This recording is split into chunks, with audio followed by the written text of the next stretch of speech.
शक्ति से। बने विश्व की सेवा हमसे, ज्ञान, कर्म और भक्ति से।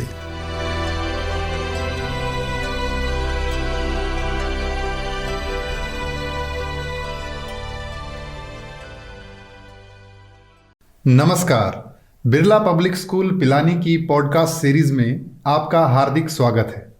मैं कैलाश शर्मा, हिंदी संस्कृत अध्यापक, आप सभी का हार्दिक अभिनंदन करता हूं। हमारा सौभाग्य है कि आज हमारे साथ हैं हमारे विद्यालय के हिंदी संस्कृत विभागाध्यक्ष श्री अतुल कुमार जी मिश्र महोदय। आपका हार्दिक स्वागत है। नमस्कार महोदय, अपने विद्यालय की जो प्रार्थना है, ईश्वर हमें समर्थ बना दे, इसके विषय में समय समय पर चर्चा होती रही है और हम सब की जिज्ञासा भी बनी रहती है। तो कृपया बताइए, क्या ये सत्य है कि ये प्रार्थना ईश्वर हमें समर्थ बना दे, ये हमारे विद्यालय के लिए ही लिखी गई है? जी हाँ कैलाश जी, आप बिल्कुल सही कह रहे हैं और ये हमारा सौभाग्य है। और मुझे लगता है कि शायद बिरला ही कोई ऐसा स्कूल होगा जिसके लिए विशेष तौर पर प्रार्थना लिखी गई हो, और ये हमारे विद्यालय को सौभाग्य प्राप्त है। हमारे विद्यालय के संस्थापक श्री घनश्याम दास जी बिरला एक बार राष्ट्रकवि मैथिलीशरण गुप्त जी से मिले थे और उन्होंने प्रार्थना की थी, विशेष तौर पर आग्रह किया था कि आप हमारे विद्यालय के लिए प्रार्थना लिखते हैं। और उन्होंने बताया था कि हमारे विद्यालय का ध्येय वाक्य श्रद्धा, ज्ञान, कर्म, इस पर आधारित हो तो अधिक उचित रहेगा। मैथिलीशरण गुप्त जी ने उनकी बात को सहजता से लिया और उसको स्वीकारते हुए उन्होंने यह प्रार्थना लिखी। अगर आप अनुमति दें तो मैं उस प्रार्थना को एक बार बोल करके बताना चाहूँगा। कृपया अवगत कराएं। प्रार्थना ऐसी है, ईश्वर हमें समर्थ बना दे, तन मन धन की शक्ति से। बने विश्व की सेवा हमसे, ज्ञान, कर्म और भक्ति से। हमें श्रद्धा और विनय हो, हमको कहीं ना कोई भय हो, हम जिनमें निज दृढ़ निश्चय हो, अलग रहें आसक्ति से। ईश्वर हमें समर्थ बना दे, तन मन धन की शक्ति से। अब आप इसमें देखेंगे कि श्रद्धा है, ज्ञान है और कर्म है। इस ध्येय वाक्य को जोड़ते हुए ईश्वर से प्रार्थना की गई है कि हमें समर्थ बनाएं। और सामर्थ्य कैसा होना चाहिए? तन का सामर्थ्य होना चाहिए, मन का सामर्थ्य होना चाहिए और धन का सामर्थ्य होना चाहिए। बहुत खूब। तन मन धन, जब तक ये तीन सामर्थ्य नहीं होते हम सेवा कार्य नहीं कर सकते। और सेवा कार्य के लिए क्या आवश्यक है? भक्ति का होना, श्रद्धा का होना। बिल्कुल सत्य है। तो वो उसमें समाहित है। ईश्वर हमें समर्थ बना दे, तन मन धन की शक्ति से। बने विश्व की सेवा हमसे, ज्ञान, कर्म और भक्ति से। लोगों को लगता है कि इसमें भक्ति क्यों जोड़ी गई? भक्ति का संदर्भ किसी धर्म या अध्यात्म से नहीं है। सेवा, भक्ति का अर्थ है समर्पण, श्रद्धा। तो ज्ञान और कर्म दोनों होते हुए भी हम विश्व की सेवा नहीं कर सकते जब तक कि हमारे अंदर समर्पण का भाव ना हो, श्रद्धा भाव ना हो। और समर्पण और श्रद्धा क्या उत्पन्न करता है? भक्ति। एक भक्त ही अपने अहम को त्याग करके सेवा कार्य कर सकता है। यदि आप अहंकारी हैं तो कभी सेवा नहीं कर सकते। और समस्त विश्व की सेवा, एक बहुत उदात्त भाव डालने का प्रयास किया गया है। और हमारा भी ये उद्देश्य रहता है कि हम अपने छात्रों में उदात्त भाव भरें।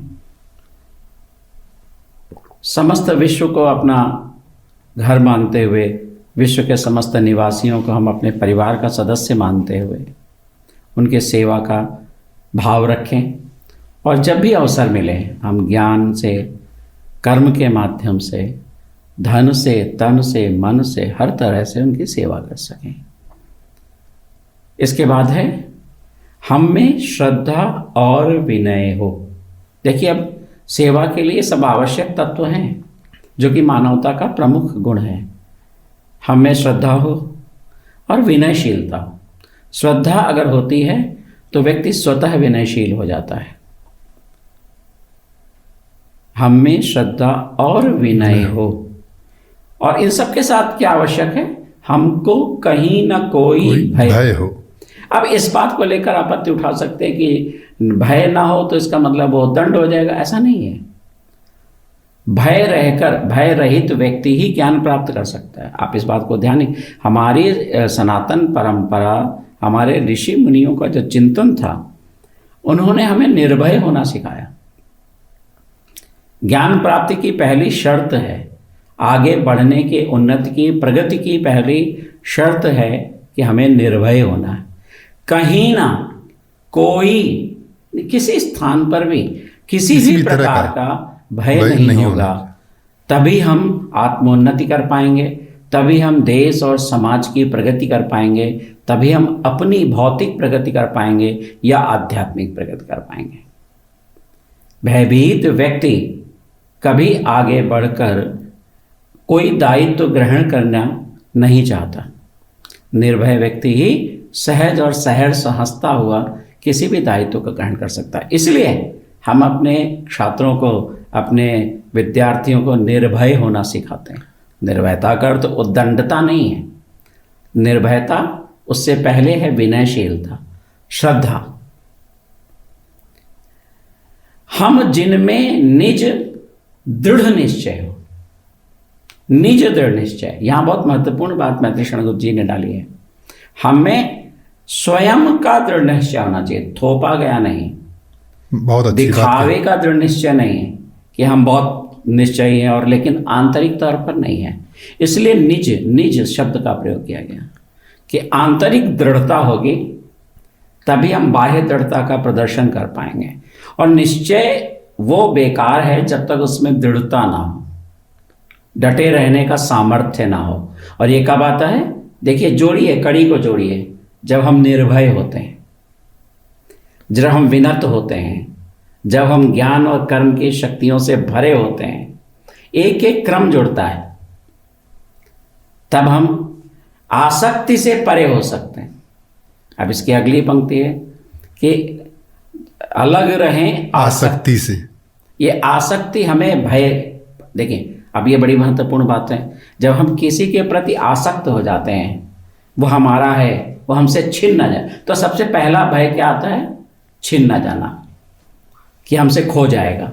अब चाहे ये पद हो, चाहे धन हो, चाहे कोई भी चीज़ हो, जैसे ही हमारे अंदर आसक्ति आती है तो छिनने का भय, सबसे प्रथम भय होता है छिन जाने का। कहा भी है, राग समम दुखम नास्ति। हाँ, तो ये हमसे खो जाएगा, छिन जाएगा, आज हमारे पास होगा कि नहीं होगा।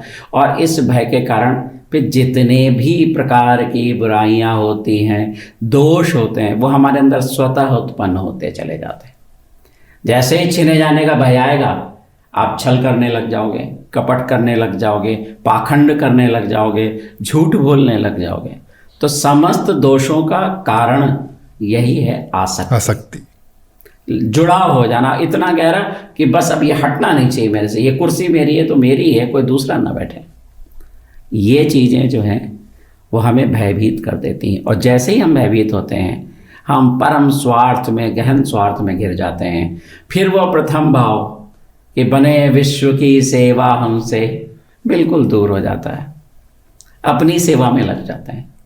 इसलिए बहुत सोच समझकर शब्द और पंक्तियों का प्रयोग किया गया है, और हम लोगों का भी, हमारे समस्त विद्यालय परिवार का, समस्त शिक्षकों का एक यही उद्देश्य होता है कि हम अपनी इस प्रार्थना को अपने जीवन में चरितार्थ करें और अपने छात्रों में, अपने विद्यार्थियों में भी उस भाव को डालें। बहुत खूब सर। किस तरह से हमने देखा कि हमारी विद्यालय की जो प्रार्थना है उसका एक एक शब्द किस तरह से हमारे छात्रों के लिए उपयोगी हो, इसका विशेष ध्यान रखा गया है। निश्चित रूप से हम सौभाग्यशाली हैं कि हम बिरला पब्लिक स्कूल पिलानी के अभिन्न अंग हैं, मैं एक बात और कहना चाहूँगा कैलाश जी, जी कि हमें इस प्रार्थना को केवल ऐसे नहीं कि बस सुबह पढ़ लिया, प्रतिदिन मंत्र के रूप में इसको अंतःकरण में रखना चाहिए।